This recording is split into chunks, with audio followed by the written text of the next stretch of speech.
Saya ada sedikit pantun nih. Kota Solo tempat asal batik Sidomukti. Warnanya coklat, sangat serasi. Selamat pagi Ibu Khalifatul Hasanah yang saya hormati. Izinkan saya memulai presentasi. Assalamualaikum warahmatullahi wabarakatuh. Perkenalkan, saya Nika Lukmawati dengan NIM 2231411182.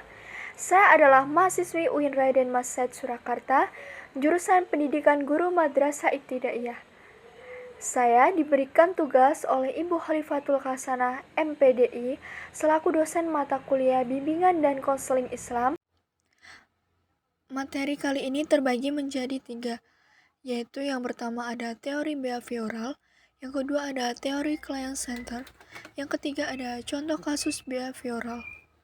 Konsep dasar behavioral merupakan suatu teknik dalam konseling yang berlandaskan pada teori belajar yang berfokus pada tingkah laku individu untuk membantu konseling mempelajari tingkah laku baru dan guna untuk memecahkan masalah. Tujuan dari pendekatan ini adalah menekankan pada perilaku yang baru, menghapus perilaku yang menyimpang, dan mempertahankan perilaku yang sesuai dengan keinginan. B. Ada metode behavioral dibagi menjadi 3, yaitu operant learning, yaitu merupakan pendekatan yang menekankan pada perilaku klien. Selanjutnya ada cognitive learning, yang merupakan metode pengajaran secara verbal, kontak antara konselor dengan konseling. Selanjutnya yaitu emotional learning, yaitu dilakukan saat rileks dengan memunculkan situasi kecemasan bersama suatu rancangan yang menyenangkan.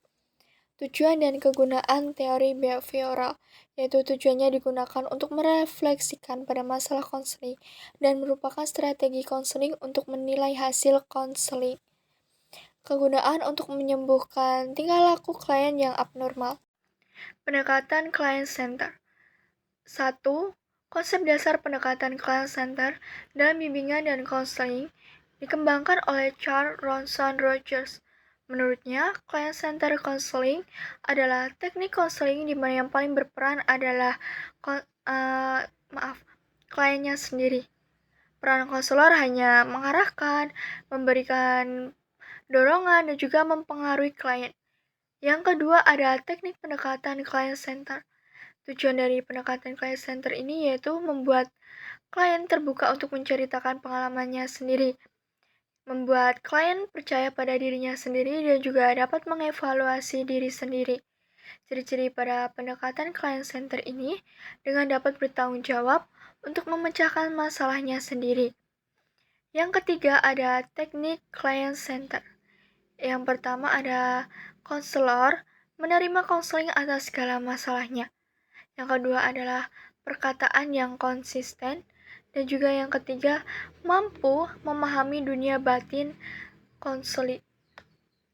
Yang keempat ada proses pendekatan client center, yaitu mengarahkan konseling untuk proses perubahan diri dan juga sikap ke arah yang lebih positif. Saya mengambil contoh kasus behavioral ini dari lingkungan sekitar saya. Mungkin nanti namanya akan saya samarkan atau akan saya ganti. Awal cerita, saya mempunyai tetangga bernama Dimas. Dimas ini baru saja lulus SMP dan memasuki SMA. Dimas diterima di sekolah yang cukup terkenal di daerah saya.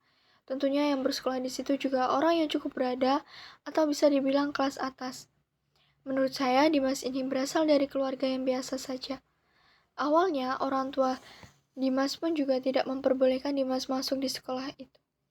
Ya, mungkin karena takut terpengaruh akan gaya hidup mereka. Namun Dimas ini terus memaksa orang tuanya dan akhirnya orang tua Dimas setuju jika Dimas bersekolah di situ. Setelah beberapa lama sekolah di situ, Dimas mengalami diskriminasi karena ia tidak pernah mau ikut bermain dengan teman-temannya saat diajak. Dan sedikit demi sedikit Dimas juga dikucilkan. Awalnya Dimas merasa biasa saja, namun lama-kelamaan Dimas merasa kesepian. Bahkan teman-temannya senang sekali membuli Dimas dan membuat dia tidak fokus sekolah sehingga prestasinya menurun.